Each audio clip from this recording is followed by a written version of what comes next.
How's it going, my bakers? I hope you're having a great day. Welcome back to the channel. In today's video, I've got another awesome Latvian recipe for you. So let's go to the kitchen and check it out.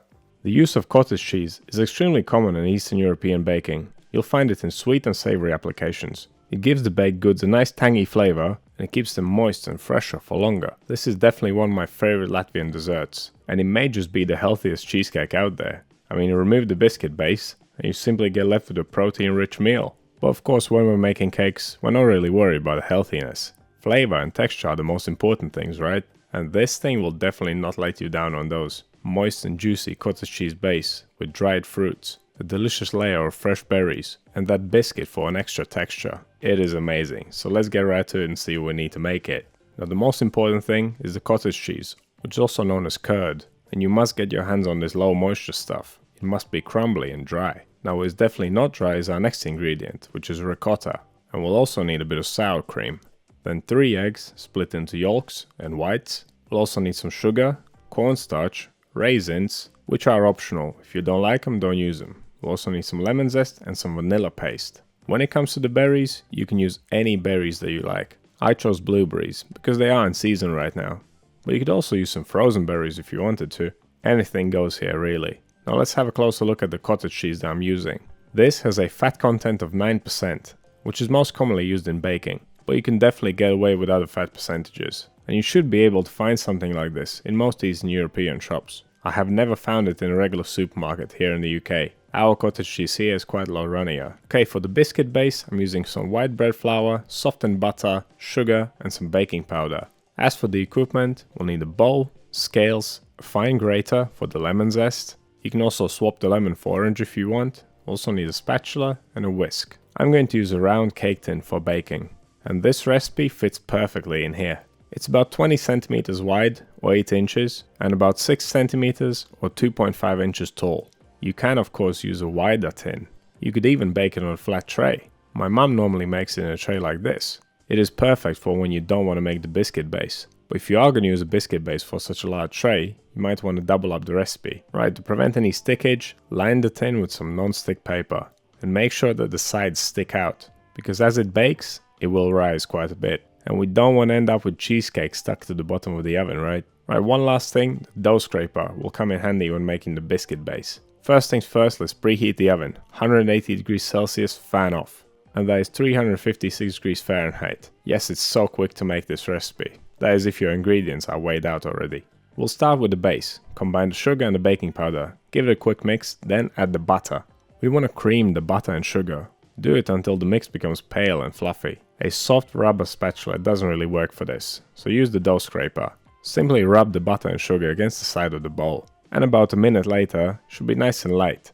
Don't worry if the sugar hasn't dissolved completely, that's normal.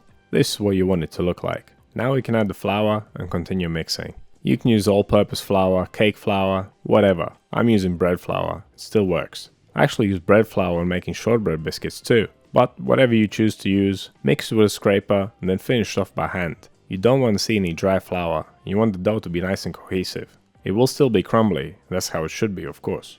As you can see, I've brushed my tin with some oil. This will keep the baking paper in place and prevent it from moving around. Now line the bottom of the tin, grab your biscuit base and crumble it all over the bottom of the tin in a nice even layer. Spread it out and only then start pressing it down into shape. This method will make your life a lot easier and you will get a much more consistent result. This is the best method for achieving an even thickness. Right, the base is ready, it's looking good. Let's put it to the side and start making the filling. First things first, we'll whip the egg whites and the sugar. This will give our cheesecake the lightness that it needs. Saying that, this is definitely not the lightest cheesecake you'll ever try. And it's not meant to be. If you have a mixer, definitely use it. Doing this by hand is torture. You better learn to use both hands. It took me around 6 minutes of vigorous whisking. A mixer will do it in no time. This is how your egg whites should look. Nice and stiff. They are full of air and they'll be able to keep their shape. Right, put the egg whites to one side and let's continue with the rest. Combine the egg yolks, the lemon zest, the vanilla paste, the sour cream and the cornstarch. And I would suggest seeking out vanilla paste or vanilla syrup or even a fresh vanilla bean, because vanilla essence doesn't really taste of vanilla. It is a lot cheaper of course, but you get what you pay for. Right, grab your whisk and whisk this until it's nice and smooth. Continue by adding the ricotta and then whisk again. Now ricotta is not a very Latvian ingredient, but it is commonly used. It just adds a creamy lightness to the whole thing. After you have mixed in the ricotta, add the raisins. These are of course optional, or you can replace them with other dried fruits if you like. Cottage cheese is quite dry and crumbly, and we don't want our cheesecake to be lumpy, so grab a spatula and break the cottage cheese down. If you have a food processor, you may want to use that. The smoother you can get it, the better I would say, but don't worry if it's not perfect. Right now, combine the cottage cheese with the egg yolk and ricotta mix. And once again mix everything until it's nice and smooth. We don't want any lumps here. Right, next up, we must combine the egg white mix with this cottage cheese mix. This is the final step for making the filling. And there's not much to it. You don't have to be very careful here. Just mix it all up with a spatula until it's nice and cohesive. The egg whites will deflate no matter what you do, but they will stay light enough. And that's the filling done. So far so good. Now let's move on to our berry layer. Grab your cake tin and take your berries and spread them over the biscuit base in a nice even layer. And then gently press the berries into the biscuit. But don't squish them because they are quite fragile. Now, if you are using frozen berries, you can of course go a little bit harder. But that looks pretty good to me. Now we can pour in the filling. And as I mentioned earlier, you can use different sized tins. You can even bake it on a tray. You can skip the biscuit base altogether. Simply pour this mix on some baking paper on a flat tray. And that's your cheesecake done. But whatever you do, give it a few taps against the table to knock out any unwanted bubbles. Now let's get this bad boy in the oven. It will take a while. We'll bake it for 1 hour at first, but it will not be ready yet. Here you can see how much it's rising and why it's important to line the tin so that the paper reaches well above the edge. Right, after 1 hour of baking, let's take it out and take its temperature. I'm not good enough of a cheesecake baker to rely on any wobble tests, so the temperature probe is my best friend. For it to be fully baked, the core temperature must reach above 75 degrees Celsius, which is 167 degrees Fahrenheit. So this definitely needs more time. I'll cover it up with some foil so it doesn't get too dark and put it back in the oven for another 30 minutes. Now your oven may be different and your cheesecake may bake sooner. Use the probe to definitely know when it's ready. As you can see, mine is. Now this must be left to cool down completely. And ideally, after it's cooled down, you want to put it in the fridge and then leave it overnight.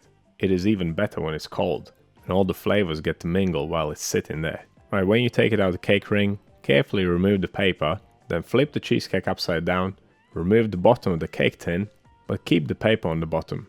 This will make it easier to handle and prevent the biscuit base from crumbling. That's how you make Biezpienmaize, aka Latvian cheesecake, aka cottage cheese bread. I don't know why we call it cottage cheese bread.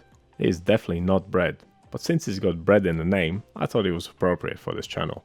Plus it's one of my favorite desserts ever, and without a doubt I can tell you that if you try this, you'll definitely love it. There is nothing not to love, and if you don't like some elements, just swap them out for something else. You can really customize this to make it to your taste. So what do you think of this cheesecake? Have you ever used cottage cheese in baking? Let me know down in the comments. If you want to see more videos like this one, click over here. Subscribe to the channel, click right here. That's all I have for you today. Thank you so much for watching. I'll see you in the next one.